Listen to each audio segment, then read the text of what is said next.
Hi everybody, and thanks very much for tuning in. We did just do a live video which didn't go so well because we had Wi-Fi issues, so we thought we would just pre-record this so we can post it so you can follow it a bit more easily. So I'm Sally and I'm going to be hosting this short video, and this is my colleague Ellen, who is the office manager in Glasgow, and she's going to be doing it with me. And we're going to talk about the changes to the private rented sector which are coming in December.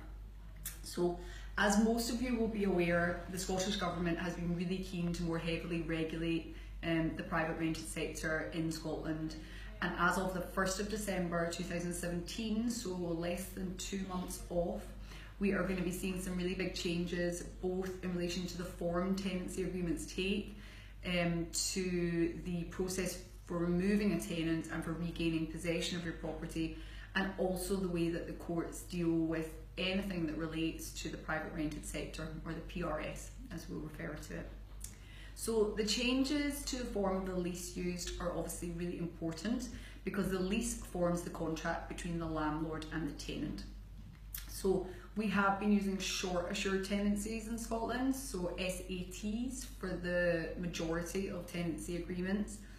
And from the 1st of December, we will be using a new private residential tenancy, PRT, agreement, and that will apply to all new tenancies set up from 1st December. It's really important that we think about the transition period, so the period when we have old SATs still running, and we'll go through that just shortly. You'll also start to hear a lot more about the first tier tribunal, or the FTT, which basically gives judgment over any private rented sector disagreements. So instead of us using the sheriff court to try to regain possession or to deal with any issues regarding rent arrears, we'll be using the first tier tribunal panel to listen to cases, and we'll also have new rent officers appointed for areas, and we'll review. They will be reviewing any referred rent increase cases. So we'll talk just shortly about the new system for tenants to raise any or to challenge any rent increases that a landlord might propose. So I think useful to go over the fundamental changes in terms of these two types of tenancy agreements for landlords, and I shall hand over to Ellen for this bit because she knows all about it. Thanks, Sally. Hi.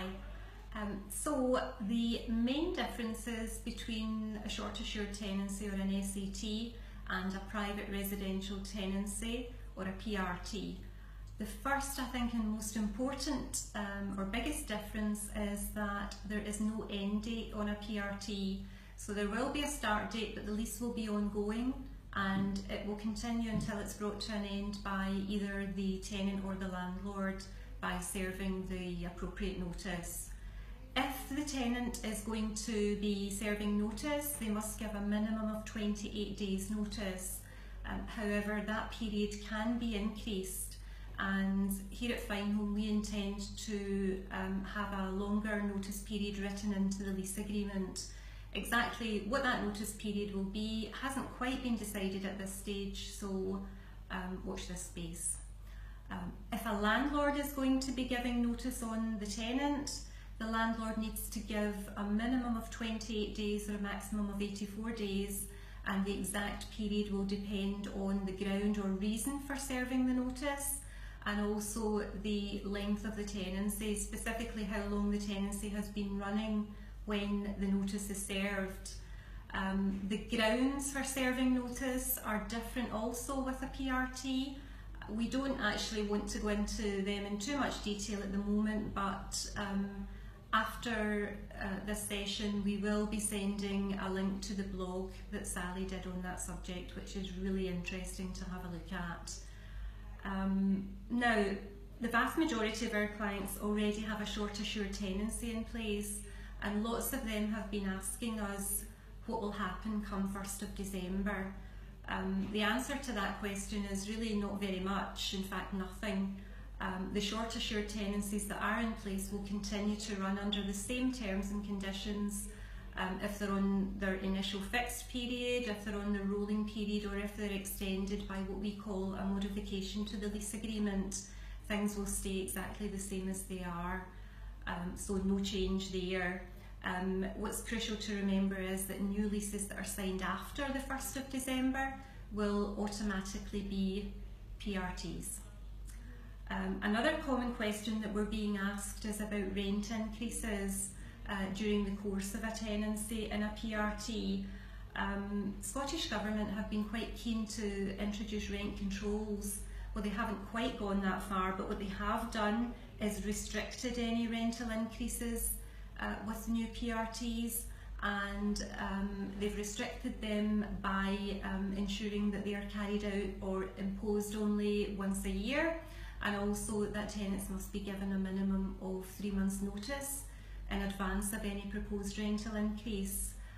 Tenants, if they think that the rent increase that's being proposed by the landlord, have recourse available to them, and they can go to the first tier tribunal to appeal against the rent increase, and the first tier tribunal will appoint a rent officer, and those rent officers will look at market rents in the area, and they will decide whether what the landlord is proposing is fair. Any decision that's been made by a rent officer can be appealed by a landlord. Most of the leases that we have here at Fineholm actually already have an automatic rental increase incorporated in them for 3.5% each year, and that's something that looks likely to have to change, and we're going to have to look at rental increases on a much more individual basis. So that's another change that's going to be coming up as far as the PRTs are concerned. Okay, well, we've had lots of other questions, and I've selected a few of the interesting ones for Sally. So let's put Sally on the spot. Great. Fire away. Okay, so James knows that he can give his tenant notice if he wants to move in himself, but he's asking what happens if he wants to move his granddaughter in, so a family member. Okay, so there is allowance for this under the new PRT system, which is contrary to what quite a lot of some communication that's been going out has insinuated it's going to be tricky to get repossession if it's not for yourself. However, in this case, it shouldn't be a problem. So the grounds for repossession under the new PRT in this circumstance would be ground 5, which is to allow for removal for a family member who's intending to live in the property. So I would note at this point that even though you can issue this ground, it's a discretionary ground and not a mandatory ground, which basically means that should the tenant decide not to leave the property, and should you have to then approach the FTT for a repossession order, the panel would make a decision on whether they felt that it was fair or not. And the notice which you would issue at the outset in order to give the tenant the notice that you wanted repossession would be 28 days notice if the tenant had been in there for 6 months or less. Is it 6 months or less, or 6 months or more? No, 6 months or less. Okay, so 6 months or less, and 84 days if it's over 6 months, if the tenant had been in there for over 6 months. So yes, you can get repossession, but it's a discretionary ground, not a mandatory ground. Okay, I think that answers that one. Jane has asked what notice does she need to give if she wants to get back into her flat herself? Okay, so the period, the notice period under PRTs is different from what we have at the moment under short assured tenancies. The notice period is 28 days if it's less than 6 months, and 84 days if it's more than 6 months. It depends, so short assured tenancies, the notice period, if it was repossession for a landlord moving back in, would have been more like 2 months. So in this situation it is going to be slightly longer, maybe 2-3 weeks longer to get repossession, but it's still a reasonable notice period, I think. The notice period for different grounds differ dependent on the circumstances. So I should probably point out now that on the positive side, the notice period for tenant misuse or rent arrears situation is shorter, so it's only 28 days in that situation. So that's good news. And Leslie and lots of other people are wondering whether the new system is going to make it easier for them to get their property back if they have a tenant with rent arrears. Okay, so that kind of relates to the previous question, and this is a really tricky one to answer because the new system hasn't been tested through the courts yet, so we're only really looking at this on a theoretical basis.